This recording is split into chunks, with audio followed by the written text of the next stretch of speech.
के चलते वडोदरा नगर निगम वीएमसी के वार्ड 10 कार्यालय में स्थानीय निवासियों ने भारी विरोध प्रदर्शन किया। लगभग 10 वर्षों से सड़क और गटर जैसी बुनियादी सुविधाओं के अभाव से नाराज लोगों ने खाली कुर्सियों पर ज्ञापन रखकर अपना रोष व्यक्त किया। ये घटना वडोदरा के निवासियों द्वारा बुनियादी सुविधाओं और हाल ही में बारिश के बाद सड़कों की बदहाल स्थिति, जैसे वासना भायली रोड पर विशाल गड्ढे, के खिलाफ बढ़ते आक्रोश का हिस्सा है।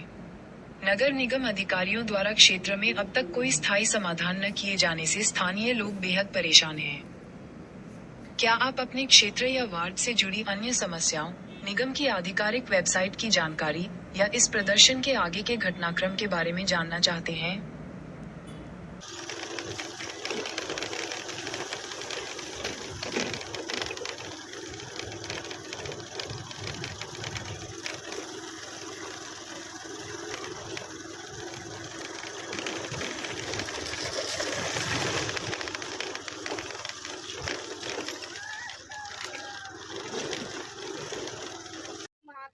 एक्टिवा लेके जा रहे थे तो वो गिर गए और उनकी आंख में फ्रैक्चर हो गया था।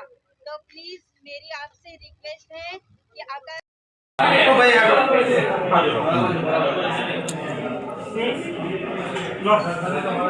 જાય છે અમને ગટર અને રોડ બેઉ જોઈએ છે। ડીમાર્ટ નો રોડ પાસ નતો તો ડીમાર્ટ નો રોડ રાતોરાત થઈ ગયો તો અમારો રોડ કેમ નહીં થાય? અમે 10 વર્ષથી ટેક્સ ભરીએ છીએ।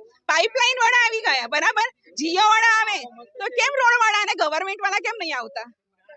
પાઇપલાઇન વાળા ખોદીને બધું કમ્પ્લીટ કરીને જાય તો રોડ વાળાને શું તકલીફ પડે છે?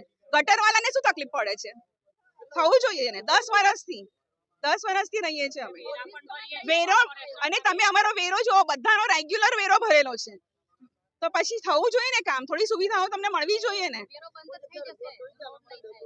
અમે નથી પડી ત્યાં રાતોરાત આ લોકોએ રોડ બનાવી દીધો છે, કારણ કે ત્યાં લોકોને પેલા ડીમાર્ટમાં જવા માટે રસ્તો બનાવી દીધો। જ્યાં લાખો કરોડ રૂપિયા લોકો ટેક્સ ભરે છે ત્યાં કોઈ જાતની સુવિધા નથી આપતા। એટલે આ લોકો મારા જોડે હતા એટલે મારો સ્વાભાવિક છે કે હું ભારતીય જનતા પાર્ટીના વિરોધ નથી કરતા। આ બધા ભારતીય જનતા પાર્ટીના જ છે, પરંતુ ભાજપને જો વોટ આપ્યા, આ લોકો ખોબા ભરીને વોટ આપ્યા હોય તો સ્વાભાવિક છે કે કામ તો કરવું જ પડશે। કારણ કે મોદી સાહેબની જે બી મોદી સાહેબની સૂચના છે કે રાતે 2 વાગે પણ આ લોકોને કામ કરવા પડશે ઉઠાવીને। તો આ લોકો જો કામ નહીં કરે તો અમે મોદી સાહેબની જે યોજનાઓ છે કઈ રીતે અમે જો લઈ જઈશું? અમે મોદી સાહેબની યોજના લઈને જઈશું તો આ લોકો અમને ધક્કા મારીને કાઢશે। એનું કારણ છે કે અમે એમના કામ નહીં કરીએ તો અમે કયા મોડા એમના ત્યાં જવા છે? એટલે અમે કહેવા માંગીએ કે અધિકારી સૂચના આપવા છતાં પણ નીચેલા અધિકારી લોકો કામ કરવું પડશે। કારણ કે ભારતીય જનતા પાર્ટીનું જો નામ ખરાબ કરતા હોય તો નીચેલા અધિકારી લોકો કરે છે, કારણ કે એ લોકો ત્યાં જઈને કામ નથી કરતા, માત્ર ફોટા પાડીને મોકલી આપે છે। એટલે આ તો એક ખાલી ઝલક છે। જો રોડ નહીં બને તો TPX